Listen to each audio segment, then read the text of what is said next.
மருமகளே, இன்றைய எபிசோட்ல என்ன நடக்கலாம் அப்படிங்கிறத பற்றி பார்க்கலாம். இன்னைக்கான எபிசோட் இன்ட்ரெஸ்டிங்கான அதிரடியான எபிசோட் அப்படின்னே சொல்லலாம். பரஞ்சோதி கிட்ட சிவகாமியோட அப்பா எல்லா உண்மையும் சொல்கிறாங்க. அதாவது அவங்க பெரியப்பா இருக்காங்களா, மாமா இருக்காங்களா, அவங்க எல்லா உண்மையும் சொல்கிறாங்க. அதெல்லாம் கேட்டு பரஞ்சோதி அப்படியே ரொம்பவுமே அப்படியே எமோஷனல் ஆகி கண் கலங்கி அழுகுறாங்க. அதுக்கப்புறம் பார்த்தா உங்களுக்கு உடம்பு சரியில்லை, அதனால் இப்படிலாம் சொல்கிறீங்களாங்கும் போது, இல்லை நான் சொல்கிறதெல்லாம் சத்தியம் அப்படிங்கிற மாதிரி சொல்லிட்டு உங்கள் பிள்ளை வந்து இந்த மாதிரி தாயமாகிட்ட வளர்கிறாங்க அப்படிங்கிற விஷயத்த சொல்கிறாங்க. ஆனால் அதுக்கப்புறம் ஒரு விஷயத்த சொல்கிறாங்க, இந்த உண்மையெல்லாம் நீ வந்து சிவகாமி கிட்ட சொல்லிடாத, அதால் அவங்களால தாங்க முடியாது, அதனால் வந்து பிரச்சனை நிறையா வளரும் அப்படின்னு சொல்லிட்டு சத்தியமும் வாங்கிக்கிறாங்க. இதெல்லாம் கேட்ட பரஞ்சோதி வந்து அப்படியே ரொம்ப அதிர்ச்சியோட எமோஷனலாக அங்கேருந்து எந்திரிச்சு வராங்க. இவங்க பேசிக்கிட்டு இருக்கிறத வெளியிலேருந்து சிவகாமி என்ன பேசுகிறாங்க அப்படிங்கிற மாதிரி கவனிக்கிறாங்க. ஆனால் அவங்களுக்கு எதுவும் கேட்கல. பக்கத்தில் அருணாச்சலமும் நிற்கிறாங்க. பேசிட்டு வெளியில் வந்ததுக்கப்புறம் என்ன எதுன்னு கேட்கும்போது அருணாச்சலம் இவங்கேருந்து பரஞ்சோதி இருந்துக்கிட்டு இல்லை வைத்தியம் சம்மந்தமாக பேசுனாங்க அப்படின்னு சொல்லிட்டு அங்கேருந்து கிளம்பிடுறாங்க.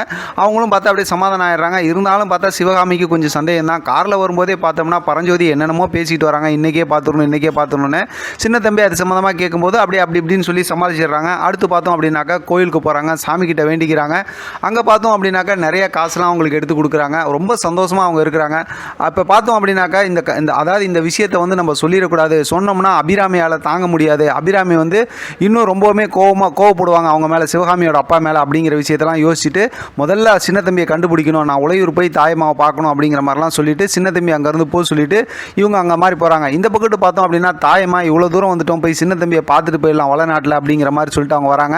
மயக்கம் போட்டு கீழே விழுந்துடுறாங்க. கரெக்டாக பார்த்தா துளசி பார்த்துடுறாங்க. துளசி பார்த்துட்டு இது தாயமா வந்து சின்ன தம்பியோட அம்மாவாச்சு அப்படின்னு சொல்லிட்டு அவங்க உடனே அவங்களுக்கு முகத்தில் தண்ணியெல்லாம் இது பண்ணி அவங்கள வந்து ஹாஸ்பிட்டல் கூட்டு போகிறதுக்காக ஏற்பாடு பண்ணுறாங்க. இங்கே பார்த்தோம் அப்படின்னா இதெல்லாம் பேசிட்டு பரஞ்சோதி அங்கேருந்து அப்படியே கிளம்பிடுறாங்க, சின்ன தம்பியை மட்டும் அனுப்பிச்சி விட்டுட்டு. அதே நேரத்தில் பார்த்தோம்னா வீட்டுக்கு, அதாவது ஹாஸ்பிட்டலில் வந்து அவங்க இந்த மாதிரி பசியில் இருந்தாங்க, அவங்களுக்கு அதனால் வந்து மயங்கி விழுந்துட்டாங்க, நீங்கள் இந்த ட்ரிப்ஸ் ஏறினதுமே வீட்டுக்கு கூட்டு போங்கன்னு துளசி கிட்ட சொல்லிடுறாங்க. துளசி வந்து தாயமாக கூப்பிட்டுட்டு நேராக வீட்டுக்கு வந்துடுறாங்க. இங்கே பார்த்தோம் அப்படின்னாக்கா அபிராமி இவ்வளோ நேரம் ஆச்சு போனவங்க இன்னும் திருப்பி வரலையே அப்படிங்கிற மாதிரி ரொம்ப ஒரு எதிர்பார்ப்போட வாசப்பிள்ளையே நின்றுட்டு இருக்காங்க. ரெண்டு பேரும் வீட்டில் இருக்காங்கல்ல, அவங்க வந்து பலதாக பேசுகிறவங்க, அவங்க வந்து அப்படியே பேசிகிட்டு இருக்காங்க. பார்த்தா கரெக்டாக துளசி வந்து அவங்கள தாயமாவை கூப்பிட்டுட்டு வீட்டுக்கு வராங்க. வந்ததுக்கப்புறம் இவங்க தான் சின்ன தம்பியோட அம்மா அப்படின்னு சொல்கிறாங்க. அதை கேட்டு பார்த்தோம் அப்படின்னாக்கா ரொம்பவுமே அபிராமி சந்தோஷப்படுறாங்க. அவங்கள்ட்ட அப்படியே பேச ஆரம்பிக்கிறாங்க. அதோடு இன்றைக்கான எபிசோட் முடிச்சிருக்காங்க. நாளை அப்படிங்கிற எபிசோடில் ரொம்பவுமே அதிரடியான ஒரு ப்ரொமோவை காட்டியிருக்காங்க.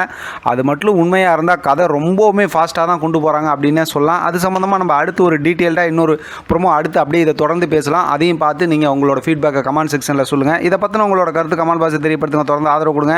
தேங்க்யூ ஃப்ரெண்ட், தேங்க்ஸ் ஃபார் வாட்சிங்.